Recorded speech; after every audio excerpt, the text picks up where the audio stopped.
hablar entonces del aparato reproductor masculino. Aparato reproductor masculino se refiere precisamente a las gónadas y todas aquellas vías que favorecen la salida de las, en este caso los espermatozoides, para poder fecundar.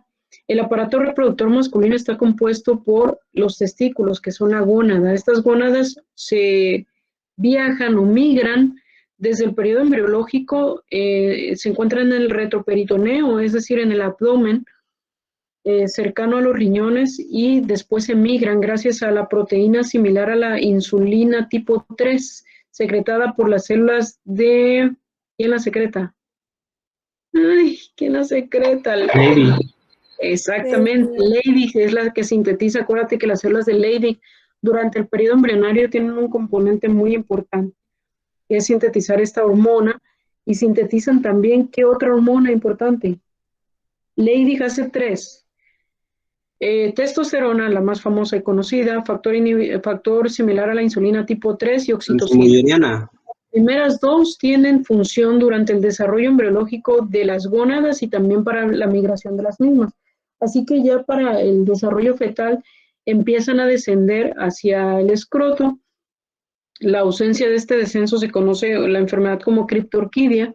Se valora cuando recibimos un bebecito. Dentro de la exploración física, cuando recibimos un hombre, un masculino, se palpa que estén las 2 gónadas en las bolsitas, ¿sí? Y posteriormente también podrían descender, pero hay que vigilar eso, ¿no? Y la ausencia de ellas es criptorquidia. Entonces, acá, cuando ya descienden, nosotros podemos encontrar en la bolsa escrotal, desde el estudio histológico, la primera vaina que está recubriendo al testículo es un repliegue de la túnica vaginal, que es la túnica albugínea, es tejido conectivo. Esta túnica albugínea es la que genera los lobulillos en el testículo, estos que tú ves dibujaditos aquí de azul, estos compartimentos o cajones, si quieres verlo como si fuera un estacionamiento. El testículo tiene 250 lobulillos, y dentro de esos lobulillos hay aproximadamente, dice la literatura, yo nunca lo he cortado y he visto directamente aquí y me he puesto a contar los túbulos seminíferos, sino que confío en la experiencia de Ross. Ross dice que hay 4 túbulos seminíferos aproximadamente, bien contorneados en cada lobulillo. Y entonces, estos lobulillos que van contorneados desde la periferia, se van acercando hacia el mediastino testicular, es decir, la porción en donde van a finalizar, y genera ahora, en lugar de estar todo contorneado, hace un vaso recto. Y este vaso recto se conoce como, perdón, no es un vaso, sino un túbulo recto. Es un tubo recto, y este tubo recto también tiene modificaciones histológicas que hay que reconocer. Posteriormente, todos estos túbulos rectos, que si tú haces la multiplicación de 250 por 4, te da 1000. Entonces, estos 1000 túbulos rectos de un testículo se van a fusionar y van a tomar un nombre. Este nombre va a ser la red testicular. Entonces vamos a marcártelo aquí por si eres como yo, que te pierdes en la información. Primero están, acuérdate, la túnica albugínea, que es la que hace los lobulillos, es tejido conectivo, hace 250 lobulillos. Alguien por ahí me mandó un mensaje, porque estoy ocupada dando clases, muchachos. Déjenme a ver dónde. Ah, ok. Bueno, ya está. Entonces, la túnica albugínea es el estroma que genera los 250 lobulillos. Dentro de ese estroma están los túbulos seminíferos, que acuérdate que tiene el epitelio seminífero, que es especial, es estratificado, pero es especial, tiene 2 tipos celulares. El tipo celular verdadero del epitelio seminal son las células de Sertoli, y en ellos están las células de las espermatogonias. Si haces la comparación con el aparato reproductor masculino, acuérdate que en el aparato reproductor masculino la gónada está organizada en médula y corteza, el ovario, y en la corteza es que tú encuentras 3 tipos celulares. ¿Cuáles son los 3 tipos celulares que encontramos en el ovario? Bueno, son, aparte de la túnica albugínea, que es externa, que está conformado por el epitelio germinal, vamos a encontrar las células, ¿cómo se llaman? Las células estromales, vamos a encontrar las células el ovocito y vamos a encontrar las que lo van rodeando, las células de la granulosa. Vale, son esas tres. Acá entonces en el túbulo seminífero encontramos también tres, podemos decirlo. ¿Cuáles son esas? Encontramos en túbulo seminífero, primero, las células verdaderas del epitelio seminífero son las células de Sertoli, después vas a encontrar las gonadótrofas, no, las células, las espermatogonias y finalmente las mioides, ¿sale? Entonces, Sertoli, espermatogonias y mioides, ¿sale? Posteriormente el túbulo va a ir organizado todo contorneado y hace una porción recta. En la porción recta solo encontramos a las células del epitelio verdadero que son las células de Sertoli, ¿sí? Después cuando se van a mezclar aproximadamente estos 1000 túbulos rectos, uno de cada túbulo seminífero, vamos a encontrar una red, un laberinto que se va a llamar red testicular. El epitelio que conforma la red testicular va a ser un epitelio cúbico, simple, ¿vale? Este epitelio cúbico simple va a tener ya a las espermátides o espermatozoides avanzadas y después esta red testicular va a dar lugar a 20 conductillos que se van a llamar conductillos eferentes. Estos 20 conductillos eferentes ya es la primera porción. Este va a estar conformado por epitelio que se llama epitelio pseudocilíndrico, ¿sí? Y este epitelio pseudocilíndrico ya empieza a tener capas de células de músculo liso. Antes, fuera del epitelio, es decir, después de la lámina propia del epitelio, lo que encontrábamos eran unas células con actividad contráctil, sí es cierto, pero no era músculo liso, eran células mioides. Acuérdate que las células mioides provienen de fibroblastos, ¿sale? Entonces acá es de luz a epitelio, túbulo seminífero, repetimos, primero están las espermatogonias avanzadas y las espermatogonias cada vez más jóvenes hasta llegar a una espermatogonia o un gonocito, dependiendo si el hombre es adulto o es un bebecito. Y después de esas células íbamos a encontrar en sus laterales, también en la porción basal muy estrecha a la lámina propia, las células de Sertoli, y después de esa lámina propia encontramos a las células mioides con actividad contráctil.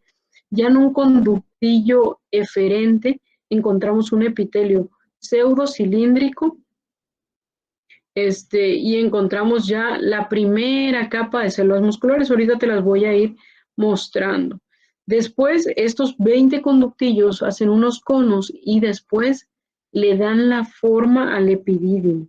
El epidídimo en su longitud de cabeza a cola tiene aproximadamente, dice la literatura, 7.5 centímetros, pero en todo su enredadera que puede hacer, son aproximadamente de 4 a 6 metros de conducto.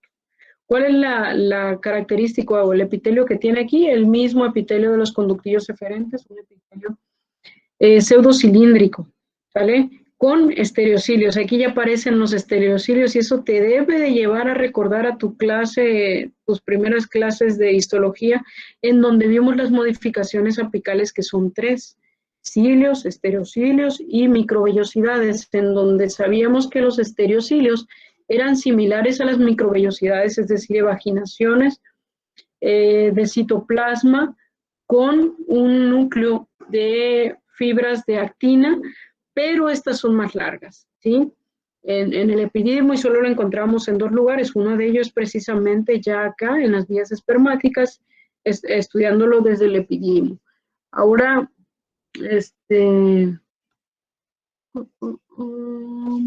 ¿qué otra cosa es importante acá? Ya encontramos también capas de músculo liso por fuera del epitelio. ¿Qué capas podemos encontrar? Primero hay una capa circular, ¿sí? Es la que está. Y ya en la porción de la cola, en la cola del epidídimo ya encontramos 3, vamos a ponerle aquí no puedo escribir con esta computadora, por 3 las capas de músculo y encuentras longitudinal externa, circular media y longitudinal interna. ¿Cuál es la función del epidídimo? Son 3. Maduración, almacenamiento y transporte de los espermatozoides avanzados. Aquí ya hay un proceso que sufren los espermatozoides, que es la descapacitación, para ser llevado a través de los conductos deferentes hasta el momento de la eyaculación, y entonces sí, que estos puedan llevar a cabo la capacitación para poder hacer la fecundación, ¿vale? Un proceso que se lleva a cabo aquí en el epidídimo. Después del epidídimo ya aparece el conducto deferente. Solo le agregamos una D, a diferencia que el que estudiamos aquí. Sí, fíjate que los nombres son similares, pero histológicamente son muy distintos. El eferente es donde solamente tenemos una capa de músculo. Ya en el deferente es el que está después del epidídimo y que ya tiene 3 capas. También ya tiene 3 capas de músculo liso y ya son más amplias, son más grandes. De hecho, es una capa bastante gruesa de músculo liso. Entonces, por ahí está para que tú veas como estudiante la diferencia entre el conductillo eferente y deferente. En algunos momentos yo les preguntaba, ¿qué conductos hay antes y después de la red testicular? Antes de la red testicular tenemos los túbulos rectos. Después de la red testicular tenemos los conductillos eferentes. Ahora, si yo te pregunto en epidídimo, esta pregunta sería como la más confusa que podría hacerte.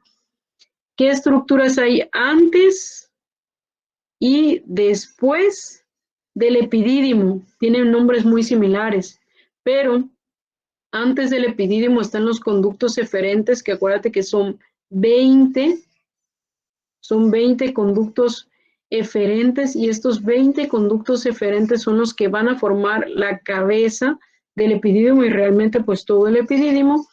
Y los que están después del epidídimo es el conducto deferente, que solo es un conducto con 3 capas de músculo liso. Es ya lo más importante, las capas de músculo liso.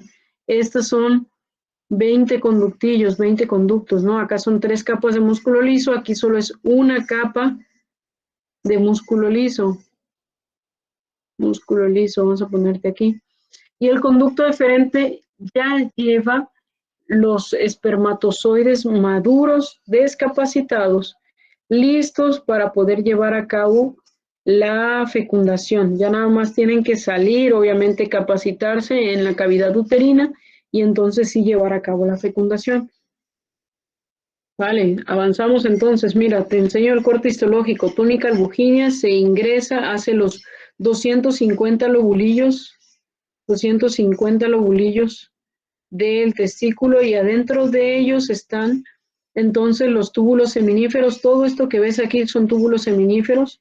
Después están los túbulos rectos que van a llegar a la red testicular, y posteriormente ya vamos encontrando el epidídimo. Todos estos cortes que se ven aquí son epidídimo. Si alcanzáramos a ver algún corte aquí entre la porción testicular con epidídimo, es donde encontraríamos los conductillos eferentes. Esta es una imagen que trae el Sepúlveda bastante buena, que tú puedes por ahí replicar para ir aprendiendo, en donde toma el esquema del aparato reproductor masculino con sus conductos intratesticulares y extratesticulares, es decir, adentro del testículo y por fuera del testículo, y poner cómo es cada epitelio para ir reconociéndolo, ¿no?